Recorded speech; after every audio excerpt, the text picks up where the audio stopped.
Hello mga karampa! Good day, Singapore! Ready na tayo sa ating city tour dito sa Singapore, guys. Syempre, bago tayo gumala, umawra muna tayo dito sa J8 Hotel. At pinapanood tayo ng mga kumakain sa likod kaya galingan nating rumampa sa daan. Hinihintay pala namin yung service namin para dalhin kami sa pick-up area. At dahil maaga tayo today, ikot-ikot muna tayo sa napakalinis na daan ng Singapore.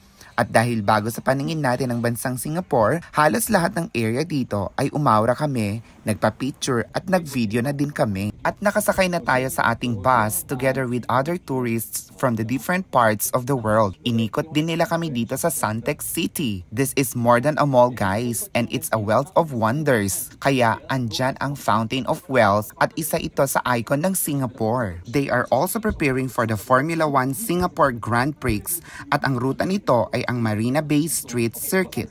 At nakikita natin ngayon ang Singapore Flyer at 165-meter tall. Marina Bay Sands na may world's largest infinity pool, Art Science Museum at Esplanade Theaters on the Bay. O diba, ang sarap sa mata, nakaka-relax talaga dito sa Singapore. Hanggang dito na muna, guys. Ituloy natin ang rampa sa ating next vlogs.